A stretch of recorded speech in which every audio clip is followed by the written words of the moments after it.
পেলাম ঠিক স্বাধীনতার পর আমাদের এই রাষ্ট্রের গঠনের চেয়ে আমাদের মূল চ্যালেঞ্জ যেটা দাঁড়িয়েছিল সেটা হচ্ছে তৎকালীন সময়ে আমাদের যে 7 কোটি মানুষ তাদেরকে সবাইকে খাওয়ানো, মানে তাদের খাবারের সংস্থান করা, মানে খাদ্যের স্বয়ংসম্পূর্ণতা অর্জন করা। এটা কিন্তু আমাদের স্বাধীনতার পর প্রথম চ্যালেঞ্জ হয়ে দাঁড়ায়।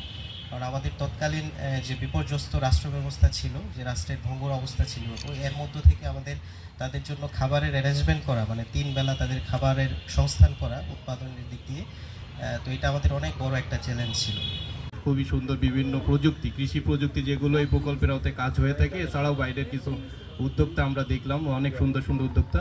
এটা আমরা ওই যে জীবননগর উপজেলাতে কথা বলে আসলাম, ওখানেও মেলা উদ্বোধনে।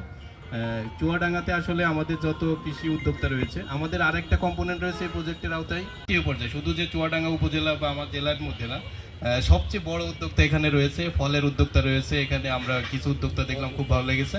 তো আমাদের উদ্যোক্তা উন্নয়নের পাশাপাশি এই উদ্যোক্তাদের বিভিন্ন যন্ত্রপাতির অভাবে এরা হয়তো মার্কেটিং করতে পারে না বা ফিনিশড প্রোডাক্ট করতে পারে না। এর জন্য এই প্রজেক্টে কিছু সংস্থানও রয়েছে।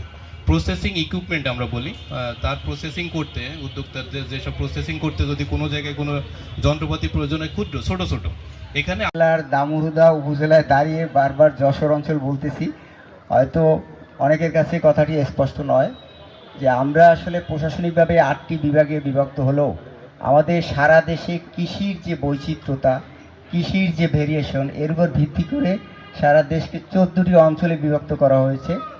যেমন আমাদের খুলনা বিভাগে আমরা সকলেই এই চুয়াডাঙ্গা জেলা অন্তর্ভুক্ত হলো। খুলনা বিভাগে আমাদের প্রশাসনিক বিভাগে আমাদের কৃষির 2টি অঞ্চল আছে। একটা খুলনা অঞ্চল, খুলনা অঞ্চলের 4টি জেলা, আর যশোর অঞ্চলে আমাদের 6টি জেলা।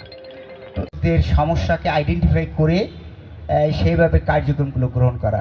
তো সেই অর্থে আমাদের যশোর অঞ্চলে একটি প্রজেক্ট আছে, যশোর অঞ্চলে টেকসই কৃষি সম্প্রসারণ প্রকল্প।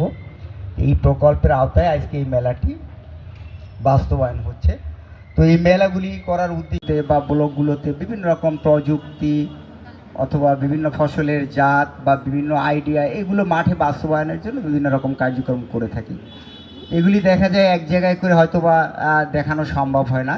এই অর্থেই মেলায় এই প্রজেক্টের যে কার্যক্রমগুলো আছে সেই কার্যক্রমগুলো একত্র করে এখানে দেখানো, কৃষকদেরকে একটু শেখানো বা অবহিত করা অথবা প্রচার করা। তো আর এখন শুধু মশলা ফসলের মধ্যে সীমাবদ্ধ নাই, পেঁয়াজ কিন্তু এখন সবজি হয়ে গেছে, যার কারণে চাহিদা বেড়ে গেছে, পেঁয়াজের দাম বেড়ে গেছে। তো সেই নিরিখেই কৃষি সম্প্রসারণ অধিদপ্তর কাজ করছে এবং অনেকটাই সফল হয়েছে বলে আমরাও দাবি করি। কারণ হলো যে এবারে মাত্র 35,000 মেট্রিক টন